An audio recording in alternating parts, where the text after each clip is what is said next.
Unfortunately, people did not get it right. And what was the Act of Parliament in 1973? And the wording of the Act of Parliament, and this is what it said: the only changes to be made is solely for administration and will not affect the geographical counties of England and Wales or the loyalty therein. Therefore, Dyfed was formed to administrate Pembrokeshire, Carmarthenshire and Cardiganshire. Likewise, Preseli, as it was called at that time, and South Pems was there to administrate the towns. And if you think about it, you could not put Haverfordwest Dyfed because Haverfordwest was no longer in existence. It had been replaced by Preseli Pembrokeshire. But that was not the case. It should have been from the word go, Pembrokeshire, your towns, and that's what it was meant to do. But you see, even barristers and solicitors got it wrong, and they were the people that we looked to give us advice. And then the post office said, no longer can you use the word Pembrokeshire. Who was the post office in any case? May I tell you that the post office had no statutory powers to implement a change in the law. The post office was there, that you paid them to deliver your mail. And they said, you know, you must put Dyfed, you must put the postcode. But may I tell you that an announcement from the post office, which was only made last month, which said, the post office no longer accepts the word Dyfed on your mail. They were now doing what Pembrokeshire said all those years ago. And unfortunately, the BBC and the ITV, except for two gentlemen, Dave Allen, who is here this evening, he was one of the very few that stood up at every time and he brought the name Pembrokeshire forward. It was important. We've heard today about the importance of tourism. That was important. Because how could you sell Pembrokeshire any other than saying Pembrokeshire? When people said you must call it West Dyfed, how could you possibly call it West Dyfed? It didn't mean anything at all to us. And you see, Pembrokeshire had something that was very, very important. The people of Pembrokeshire felt a loyalty. They felt something that was different. And you know, we have Bob Reeves here this evening, who has written the Pembrokeshire Anthem. I was talking to Bob and he said, you know, when I come into Pembrokeshire, you can feel it, and you can. You can feel something that is different from any other county. It is so important at the end of the day. It is an important thing for us. We're very, very proud of our county, and this has been basically the difference throughout the years of a loyalty that has existed, which has been second to none. And I do apologise because I did do a couple of notes up and I didn't actually do a lot on it, but you know, when you think at the end of the day what has been achieved, I never thought in my lifetime that I would ever be able to see the name Pembrokeshire coming back. And a few things that we did to try to get things altered, we did it the right and proper way, without any hassle at all. And when you look at our names, and let's take for instance what South Pembrokeshire, and I credit to them, they called themselves South Pembrokeshire from the word go. Unfortunately, Preseli didn't do that.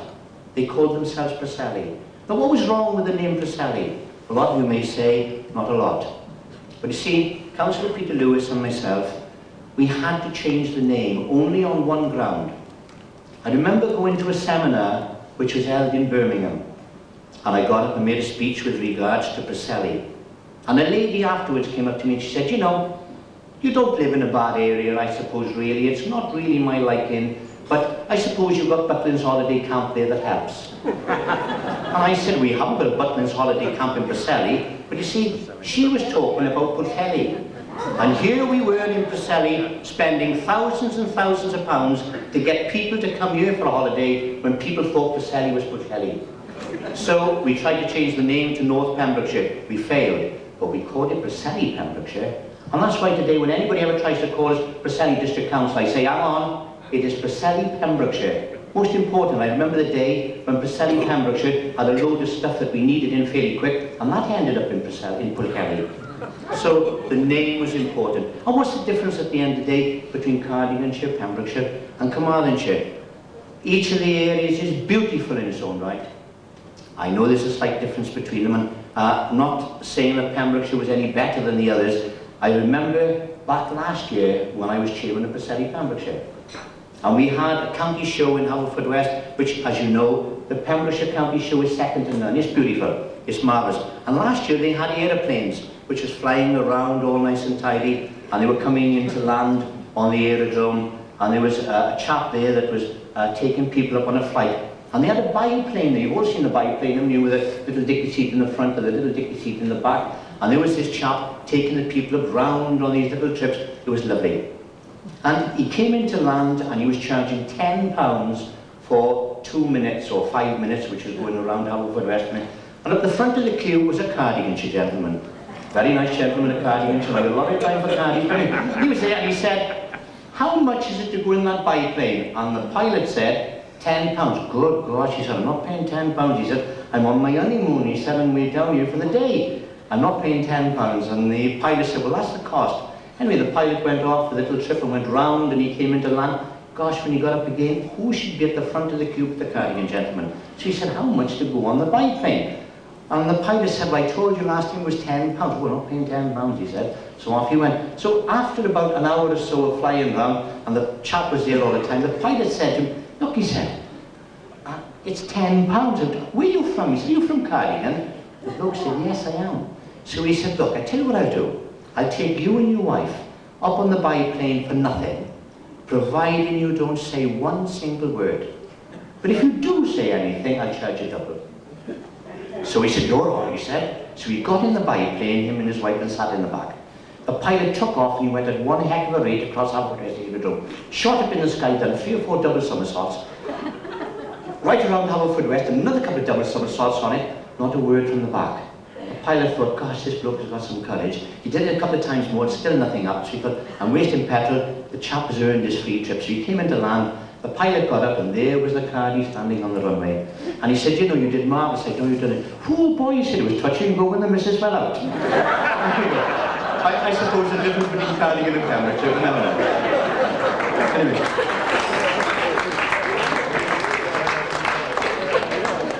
I would tonight like to say a few thank yous also. And the chairman has said a lot of thank yous, that's true on it. But one, I would like to say a thank you to our college for various things, and also to congratulate them on the Charter Mark of Excellence.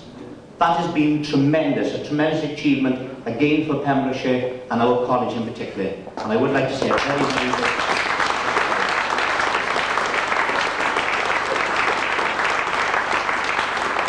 You know, support through the years that we've had from various bodies, and to the Western Telegraph, who have supported us from the word go in every way. They've published various articles to help us in Pembrokeshire, and of course they now fly the flag on the top of the Telegraph, and I would like to thank the Telegraph for various things.